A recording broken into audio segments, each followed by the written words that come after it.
شاہ جہاں صدائے رمضان۔ بسم اللہ الرحمن الرحیم۔ مولا صلی وسلم دائما ابدا علی حبیبک خیر الخلق کلہم۔ السلام علیکم ناظرین و سامعین کرام، 9 نیوز HD کے لائیو اسٹوڈیو سے رمضان المبارک کی اسپیشل ٹرانسمیشن صدائے رمضان کے ساتھ آپ کی خدمت میں حاضر ہے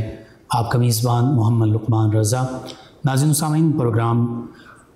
آج جو پیش کیا جا رہا ہے اس میں غزوہ بدر کے اسباب، واقعات اور نتائج کے حوالے سے گفتگو ہوگی۔ ہمارے ساتھ شریک گفتگو ہوں گے ہمارے معزز مہمان اسلامک اسکالر جناب علامہ ضیاء المصطفیٰ قمر نظامی صاحب، جو کہ ایجوکیشن کے شعبے سے منسلک ہیں،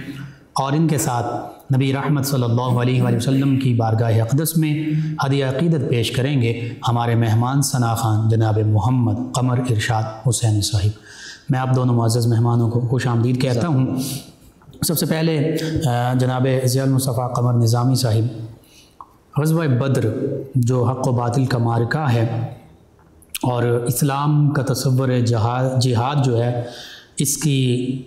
سب سے پہلی تصویر بھی ہے، تو اس حوالے سے غزوہ بدر کے جو اسباب تھے، جو اس کا پس منظر تھا، جس وجہ سے یہ غزوہ پیش آیا، اس پر گفتگو کیجیے گا۔ بسم اللہ الرحمن الرحیم۔ اللہم صلی وسلم علی رسولک الکریم وآلہ الطاہرین رب اغفر ورحم وانت خیر الراحمین۔ سب سے پہلے آپ کا 9 نیوز کی تمام ٹیم کا شکر گزار ہوں۔ یہ وہ غزوہ ہے جس طرح آپ نے بھی ذکر فرمایا کہ یہ اسلام کا اور حق اور باطل کا جو پہلا معرکہ ہے، بے شک پہلا موقع تھا جب بظاہر سب آمنے سامنے ہوئے، دشمن بھی سامنے تھا، مسلمان بھی سامنے تھے۔ تو یہ مسلمانوں کا ایک سمجھ لیں کہ یہ وہ معرکہ تھا جس میں مسلمانوں کو اللہ رب العالمین نے ایسی عزت عطا فرمائی کہ پھر پوری دنیا میں اس وقت بھی اور آج تک اس کا ڈنکا بج رہا ہے کہ مسلمان بے سروپا تھے اور تھوڑی تعداد میں تھے، لیکن پھر بھی اللہ رب العالمین نے کتنی عزت عطا فرمائی۔ یہی وہ غزوہ ہے جس کے دن اللہ رب العالمین نے مسلمانوں کو عزت عطا فرمائی، فتح عطا فرمائی، اور اس دن کو یوم الفرقان کہا گیا۔ تو یہ حق اور باطل میں فرق کرنے والا اور مسلمانوں کو عزت دینے والا یہ وہ معرکہ ہے۔ اس کے اسباب پہ اگر غور کریں تو ہمیں حضور سید عالم صلی اللہ تعالی علیہ وسلم کا وہ 13 سالہ زمانہ یاد آتا ہے جب مکہ المکرمہ میں رسول کائنات صلی اللہ تعالی علیہ وسلم مشکل زندگی گزار رہے تھے اور آزمائشوں کے اندر زندگی گزر رہی تھی، صحابہ کرام پر بھی بہت ساری مشکلات ڈھائی جا رہی تھی۔ اسلام قبول کرنے کی وجہ سے صحابہ کرام کو اذیتیں دی جاتی، حضرت بلال حبشی رضی اللہ تعالیٰ عنہ کے واقعات ہوں، دیگر واقعات ہوں، خود رسول کائنات صلی اللہ تعالیٰ علیہ وسلم کی ذات و برکات ہوں کہ کتنی آزمائشوں سے آپ کو گزرنا پڑا۔ شعب ابی طالب ہو گیا، اس کے علاوہ مکہ کے اندر رہتے ہوئے طائف کی پھر وادی ہوگی، سارے یہ جو حالات ہیں کتنے مشکل ترین ہجرت حبشہ ہوئی، بالکل۔ تو رسول کائنات صلی اللہ تعالیٰ علیہ وسلم کو جب حکم ارشاد فرمایا گیا کہ آپ اب ہجرت مدینہ فرمائیے، یثرب کی جانب، جو اس وقت یثرب تھا، آقا کی آمد کے ساتھ مدینہ طیبہ بن گیا۔ وہ مبارک شہر میں جب رسول کائنات صلی اللہ تعالی علیہ وسلم نے قیام فرمایا تو اب بھی ان کی جو سازشیں ہیں وہ ختم نہیں ہو رہی تھی۔ کفار قریش مکہ نے وہاں بھی رہتے ہوئے رسول کائنات صلی اللہ علیہ وسلم کی آگ ابھی بھی نہیں بجھی، ان کی دشمنی کی آگ نہیں بجھی، بلکہ پہلے سے بھی بھڑک اٹھے کہ ہم تو اب اس نہج پہ پہنچ چکے تھے کہ ہم تو پوری تیاری کر چکے تھے، لیکن کیا اتنا خوبصورت اللہ رب العالمین نے انتظام فرمایا کہ ہجرت کی رات وہ باہر کھڑے تھے لیکن رسول کائنات سورہ یاسین کی تلاوت کرتے ہوئے پاس سے گزر گئے، ان کو پتہ تک نہ چلا۔ اور یہ ان کو یہ بات تکلیف دیتی تھی کہ اب تو وہ ہمارے درمیان بھی موجود نہیں، پہلے تو ہم ان کو تکلیف دے دیا کرتے تھے، لیکن اب یہ معاملہ ہے کہ وہ مدینہ طیبہ جا چکے ہیں، اب وہاں پہ جا کے تکلیف دینا یہ ہمارے لیے ایک مشکل عمل ہے۔ ایک ریاست یا ایک شہر سے دوسرے شہر کے لیے وہ بڑے مشکل معاملات تھے، سفر سفر کے معاملات ہو جائیں، تیاری کے معاملات ہو جائیں، اور یہاں پہ ان کی حکومت تھی اور وہاں پہ وہ کچھ کر نہیں سکتے تھے۔ اب کیا تھا کہ مدینہ طیبہ میں انہوں نے عبداللہ بن ابی کو یہ پیغام بھیجا کہ تم لوگوں نے ان کو پناہ دے رکھی ہے، اگر آپ ان کو اپنے شہر سے باہر نہیں نکالیں گے تو پھر ہم تم پہ حملہ آور ہو جائیں گے۔ اتنے میں ایک صحابی رسول، اوس قبیلے کے انصاری صحابی رسول ہیں، حضرت سعد بن معاذ رضی اللہ تعالیٰ عنہ، وہ سردار ہیں اوس قبیلے کے۔ آپ مکہ المکرمہ تشریف لے کر آئے اور طواف کر رہے تھے۔ عین طواف کے موقع پہ ابو جہل نے آپ کو روک لیا اور کہا کہ اگر آج کے بعد مدینہ سے مکہ میں کوئی آیا تو ہم اس کو زندہ واپس نہیں بھیجیں گے۔ یہ بھی سردار تھے، انہوں نے ارشاد فرمایا کہ اگر یہ مدینہ کے لوگوں کے لیے معاملہ ہوا کہ مدینہ کے لوگوں کو مکہ شریف آنے کی اجازت نہ دی گئی تو پھر تم بھی یاد رکھنا تمہارے قافلے شام کے لیے ہماری گزرگاہ سے آتے ہیں اور جہاں سے گزرتے ہیں وہ مدینہ طیبہ کے بالکل قریب ہے، اس بات کی تم فکر رکھنا۔ یہ دھمکی کا جواب بڑے خوبصورت انداز میں آپ نے ارشاد فرمایا۔ جب مدینہ طیبہ واپس آئے رسول کائنات صلی اللہ تعالی علیہ وسلم کو سارے حالات اور اس واقعے کا عرض کیا، یا رسول اللہ یہ معاملہ وہاں پیش آیا۔ اب مسلمان بھی اس تیاری میں تھے کہ اب ان کو اس بات کا احساس دلانا ہے کہ اب جب وہ اس بات کے لیے ہمیں مجبور کر رہے ہیں کہ مکہ میں نہیں آ سکتے تو ہم بھی ان کو اس بات کا جواب دیں گے۔ اب ایک قافلہ جو ملک شام کو جا رہا تھا، اور یہ وہ قافلہ تھا کہ مکہ کے ہر بڑے بڑے سردار کی وہاں پہ انویسٹمنٹ تھی، اور سارے لوگوں کا مشترکہ قافلہ تھا جن کو لے کر جانے والے ابو سفیان، یعنی اس تجارتی قافلے میں تقریباً سبھی کا تجارتی سامان ہر ایک کی ذاتی انویسٹمنٹ اس میں موجود تھی، ہر ایک کا اس میں شیئر موجود تھا، ہر ایک کی ذاتی دلچسپی اس کے اندر موجود تھی۔ اب وہ جب قافلہ شام کی طرف گیا ہوا تھا تو اس کے واپسی کا وقت قریب تھا، تو اب مسلمانوں کو اس بات کی اطلاع پہنچی، رسول کائنات صلی اللہ تعالی علیہ وسلم کو کسی نے اطلاع دی کہ یا رسول اللہ وہ قافلہ واپس آ رہا ہے، تو اب کیا ہمارے لیے حکم ہے؟ تو حضور سید عالم صلی اللہ تعالی علیہ وسلم اور تمام مسلمان ان کو خوف زدہ کرنے کے لیے کہ جو انہوں نے دھمکی دی تھی اس کا بڑے خوبصورت انداز میں جواب دینے کے لیے مدینہ طیبہ سے روانہ ہونے کا ارادہ فرمایا۔ ابھی یہ ارادہ فرما رہے تھے کہ کسی نے ان کو یہ خبر دے دی کہ مسلمان تو حملہ کرنے کے لیے جا رہے ہیں، مسلمان تو اس قافلے کو نعوذ باللہ لوٹنے کے لیے جا رہے ہیں۔ اس طرح کی جب افواہیں مکہ المکرمہ میں پہنچی تو ابو سفیان بھی ادھر، یہ ان کو پتہ چل چکا تھا، یعنی ابھی مسلمان نہیں ہوئے تھے۔ ابو سفیان کو بھی پتہ چل چکا تھا کہ اب یہ درمیان میں مدینہ طیبہ کی حدود ہیں اور یہ میرے ساتھ واقعات پیش آ سکتے ہیں، کسی نے خبر دے دی۔ تو مدینہ طیبہ مکہ المکرمہ میں اطلاع دی گئی کہ یہ معاملہ ہمارے ساتھ پیش آ سکتا ہے، ہماری مدد کو پہنچو، وگرنہ تمہارا سارا تجارتی قافلہ جو ہے اور یہ جو ہم دولت لے کر آ رہے ہیں یہ ساری کی ساری لٹ سکتی ہے، یہ ساری کی ساری اس کو نقصان ہو سکتا ہے۔ جب یہ اطلاع پہنچی تو ادھر انہوں نے پوری تیاری کر لی، پورا اسلحہ کے ساتھ اور مکمل تیاری کے ساتھ 1000 کے قریب کا لشکر جو ہے وہ اپنے ساتھ تلواریں، کفار مکہ نے نیزے بھالے لے کر، گھوڑے اونٹ لے کر، کافی تعداد کے اندر یہ ساز و سامان، اپنا جنگی حرب کا جو سامان ہے وہ سارے کا سارا لے کر وہ وہاں مدینہ طیبہ کی طرف انہوں نے اپنا سفر شروع کیا۔ ادھر رسول کائنات صلی اللہ تعالی علیہ وسلم کو بھی اطلاع ہو گئی کہ وہ تو اس نیت سے آ رہے ہیں کہ ہمارے ساتھ جنگ کریں گے، اور رسول کائنات صلی اللہ تعالی علیہ وسلم کا تو ابھی جنگ کا ارادہ نہیں ہے۔ اب معاملہ کیا ہوا کہ صحابہ کرام کے ساتھ مشاورت ہوئی، شورا بیٹھی، صحابہ کرام نے رسول کائنات صلی اللہ تعالی علیہ وسلم کو مشورہ دیا، بلکہ رسول کائنات صلی اللہ علیہ وسلم نے خود پوچھا اب بتائیے ان کے ساتھ کیا معاملہ پیش کیا ہے، اب ان کے ساتھ کیسے معاملہ کرنا ہے؟ تو صحابہ کرام نے کھڑے ہو کر عرض کیا یا رسول اللہ جہاں پہ آپ کا پسینہ گرے گا یا رسول اللہ ہمارا خون وہاں پہ گرے گا۔ آپ اگر اس بات کا ہمیں حکم ارشاد فرمائیں کہ ہم نے ان کے ساتھ جہاد کرنا ہے تو آپ جہاں تک کہیں گے ہم وہاں تک جانے کے لیے تیار ہوں گے۔ تو صحابہ کرام نے جب یہ باتیں عرض کی، یہ مہاجرین میں سے صحابہ کھڑے ہوتے تھے، رسول کائنات صلی اللہ تعالی علیہ وسلم انصار کی رائے لینا چاہ رہے تھے، تو انصار میں سے بھی جب صحابہ کرام نے کھڑے ہو کے عرض کیا یا رسول اللہ جس طرح ہمارے مہاجر بھائیوں نے یہ عرض کیا ہے کہ آپ جہاں چاہیں گے ہمیں لے جائیں گے، ہم اپنی جانوں تک کا نذرانہ پیش کر دیں گے، ہم اس بات کی آپ کو گارنٹی دیتے ہیں کہ ہم میں سے کوئی پیچھے نہیں ہٹے گا۔ تو رسول کائنات صلی اللہ تعالی علیہ وسلم نے پھر فرمایا اب فیصلہ کن جہاد کا وقت ہوتا ہے۔ اب رسول کائنات صلی اللہ تعالی علیہ وسلم مدینہ طیبہ سے باہر تشریف لے کر آئے۔ بدر کے میدان میں جب پڑاؤ ہوا قریب، وہ قافلہ کسی اور راستے سے، ابو سفیان کا قافلہ مکہ کی طرف کسی اور راستے سے چلا گیا، لیکن ان دو قافلوں کا سامنا جو ہے وہ بدر کے میدان میں وادی بدر میں ہوا۔ یہ مدینہ طیبہ سے قریباً 80 میل کا فاصلہ تھا، آج کے 152 کلومیٹر کے قریب یہ سفر بنتا ہے آج کے اس دور کے مطابق۔ تو رسول کائنات صلی اللہ تعالی علیہ وسلم بدر کے میدان میں تشریف لے کر آئے، ادھر سے وہ لوگ آ رہے ہیں، ادھر سے رسول کائنات صلی اللہ تعالی علیہ وسلم پوری شان کے ساتھ آب کے ساتھ جا رہے ہیں۔ اب رسول کائنات صلی اللہ تعالی علیہ وسلم کے ساتھ اللہ رب العالمین نے وعدہ فرمایا، اے محبوب میدان میں اترنا آپ کا اور آپ کے غلاموں کا کام ہے، آپ کو فتح دینا اللہ رب العالمین کے ذمہ ہے۔ اب فرشتوں کی مدد کا وعدہ اللہ رب العالمین نے فرمایا، اور اللہ رب العالمین نے فرمایا کہ اس غزوہ میں آپ کو عزت اور شان ہم عطا فرمائیں گے۔ اب یہی ہوا، رسول کائنات صلی اللہ تعالی علیہ وسلم جب مدینہ سے باہر نکلے، اور صحابہ کرام کی تعداد کتنی تھی؟ 313 کی تعداد، ادھر 1000 کا قافلہ تھا۔ مسلمانوں کے پاس محدود جنگی سامان تھا جو عرب کے لوگ عام طور پہ اپنے ساتھ رکھا کرتے ہیں۔ سواریاں بھی محدود تھیں، جن میں 8 تلواریں تھیں، اتنے لوگ 313 اور تلواریں صرف 8، 6 زرہیں موجود تھیں، اور جن میں 70 اونٹ تھے اور چند آپ کے گھوڑے بھی موجود تھے۔ تو یہ مختصر سا قافلہ مختصر سے سامان کے ساتھ مدینہ طیبہ سے باہر نکلا۔ اب لوگوں نے روکنے کی بھی کوشش کی، سمجھانے کی بھی دوسرے لوگوں نے کوشش کی، لیکن یہ جو توحید کی میں پینے والے تھے